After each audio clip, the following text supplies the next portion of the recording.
Welcome back to Airtel Super Singer 3 Rajini special. Rajinikanth அவர்களுடைய வாழ்க்கை பயணம், சினிமா பயணத்தை நம்முடைய ஏர்டெல் சூப்பர் சிங்கர் பாடலோடு சேர்த்து அப்படியே எடுத்துகிட்டு போகிறாங்க. அடுத்து வரப்போகிற பர்ஃபார்மன்ஸ் ஒரு பியூட்டிஃபுல் பர்ஃபார்மன்ஸ். இந்த பர்ஃபார்மன்ஸை பண்ண வரப்போகிறது Pooja. The stage is yours. Please Pooja.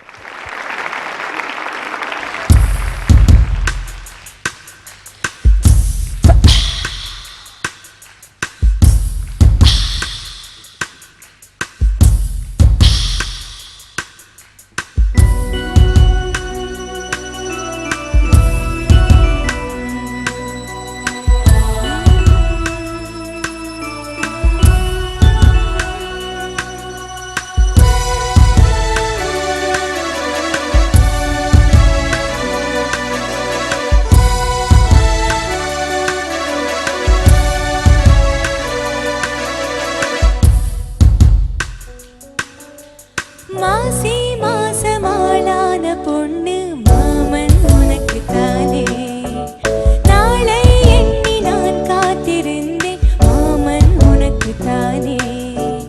பூவோடு தேனாட நீனோடு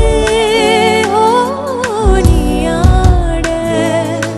ஓ மாசி மாசமாளான பொண்ணு மாமன் உனக்கு தானே, நாளை எண்ணி நான் காத்திருந்தேன் மாமன் உனக்கு தானே.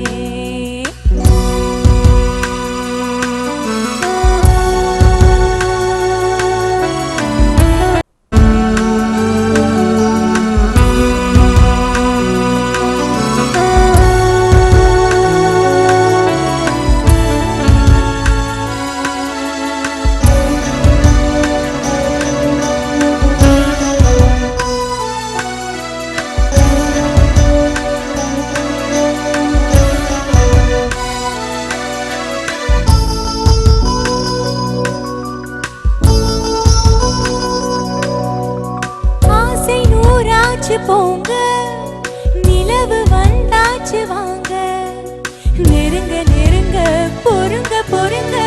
ஓஹோ ஆசை நான் கொண்டு வந்தா, அள்ளி தேன் கொள்ள வந்தா, மயங்கி கிறங்க கிறங்கி உறங்க. ஓஹோ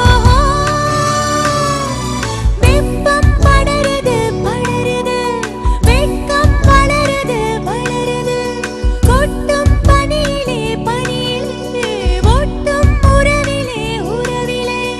ஓ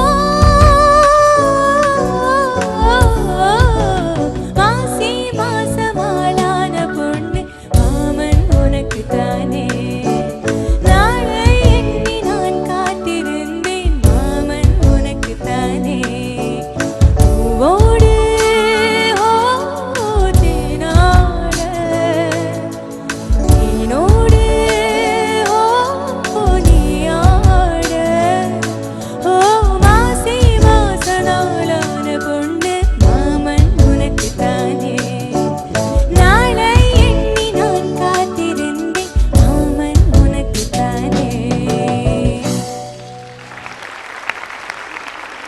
பூஜா, ரஜினி பாடல்கள் அப்படின்னாலே எனர்ஜி அப்படின்னு அர்த்தம். ஆனால் இது வேற மாதிரி எனர்ஜி. அதுலேயும் கூட அது பியூட்டிஃபுல்லாக அந்த பாட்டு அப்படியே விஷுவலாக கண்ணு முன்னால் வரக்கூடிய அளவுக்கு அந்த பாட்டை பாடினீங்க. பூஜாவுடைய பர்ஃபார்மன்ஸ் எப்படி இருந்தது? பூஜா நன்னா பாடினீங்க பூஜா, எனக்கு ரொம்ப பிடிச்சது. ஆனால் அந்த பூஜாவோட 100% வரல, கண்டிப்பாக அது சொல்லி ஆகணும். ஏன்னா அந்த பூவோடு அந்த இடம்லாம் கொஞ்சம் அந்த ஃபர்ஸ்ட் பல்லவியில் அவ்வளோ கரெக்டாக வரல. பட் சரணம் வாஸ் வெரி நைஸ். சரணம் ரொம்ப அழகாக பாடினீங்க. Okay, good luck. Thank you sir. Thank you Pooja. All the very பெஸ்ட்மா. Best wishes. தேங்க்யூ. ஒரு பர்சனல் கொஸ்டின் கேஎஸ் ரவிக்குமார் அவர்கள்ட்ட கேட்கணும் அப்படின்னு ஆசை. கையிலெல்லாம் எழுதி வச்சிருக்கேன், ஏன்னா அந்த நம்பரை மறந்துடக்கூடாதுன்னு. MSN 5004 ரஜினி சார் வண்டி. Yes, white Fiat. அந்த காருக்கும் உங்களுக்கும் என்ன சம்பந்தம்? அந்த காரை எவ்வளோ தடவை பார்த்துருப்பீங்க நீங்கள்? ஒரு 100 தடவை பார்த்துருப்பேன். 100 தடவை. நம்ம மேலே, அதாவது கணக்கே இல்லை. அந்த கார் அடிக்கடி 2 தடவை இது அவர் வண்டி தான் ஒரு தடவை சிக்னலில் இருக்கும்போது பார்த்துட்டேன். டிரைவின் உட்லாண்ட்ஸ் இருந்தது, அதுக்கு ஆப்போசிட்டில் ஒரு பீடா கடை. அந்த கடை வந்து ரொம்ப ஃபேமஸ். வந்தாவே கரெக்டாக அவன் எடுத்து வச்சிருவான். இறங்கி போய் அவரே தான் வாங்குவார். அப்போ அவரே இறங்கி போய் தான். ஆமாம் ஆமாம். நைட்டில் அவ்வளோ கூட்டம் இருக்கு. அப்படியே ஒரு 10 பேர் வந்தால் அப்படி இப்படி கை காமிச்சிட்டு அப்படி அவங்களுக்கெல்லாம் அவாய்ட் பண்ண மாட்டார். எல்லாரும் விஷ் பண்ணிட்டு தான் போவார். அங்கே வருவோம் நைட்டு 11 மணிக்கு மேலே. நாங்கள் படிக்கிறோன்னு சொல்லிட்டு கம்பைன் ஸ்டடின்னு சொல்லிட்டு இந்த மாதிரி சுற்றுறது. ஸோ அந்த வண்டி பார்க்குறதுக்கு அவரை பார்க்குறதுக்கு தான் போகிறோன்னு வச்சுக்கோங்க. அப்படியே அந்த வண்டி பார்ப்போம்.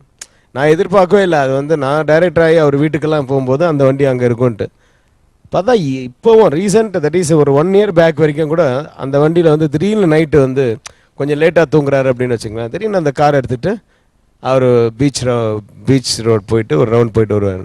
சொல்லுவார் மறுபடியும் நைட்டு ஒரு ட்ராவல் பண்ணிட்டு வந்தேன், ஒரு ரைட் போயிட்டு வந்தேன் அப்படின்வார். ஸோ இன்னும் கூட ஏன் அதை மறக்காமல் இருக்காருன்னா அவர் முதல் வாங்கின கார் அது. எப்போது அவர் செல்ஃப் டிரைவிங் வேணும்னா அவர் அந்த கார் தான் எடுப்பார். இன்றைக்கும் அது வந்து செல்ஃப் டிரைவிங் அந்த கார் வீட்டில் முதல்ல அந்த ஷெட்டில் அந்த கார் தான் நின்று இருக்கும் ஃபர்ஸ்ட். கிரேட். திரு கே.எஸ். ரவிக்குமார் அவர்கள் நம்மளோட நிறைய பர்சனலான விஷயங்களை சொல்லிட்டு இருக்காங்க. முத்து படத்தில் தொடங்கி படையப்பால தொடங்கி பர்சனலாக அவருக்கும் இவருக்குமான ரேப் ரிலேஷன்ஷிப்னு நிறைய விஷயங்கள் இந்த மேடையில் வந்து கொண்டு இருக்கிறது. இன்னும் பல விஷயங்கள் வரவிருக்கிறது. அன்றிலிருந்து இன்று வரை சூப்பர் ஸ்டார் அவருடைய வாழ்க்கை பயணம், அவருடைய திரையுலக பயணம் நாளையும் தொடரும். மீண்டும் நாளை சந்திப்போம் நம்முடைய ஏர்டெல் சூப்பர் சிங்கர்ல. இது ஏர்டெல் சூப்பர்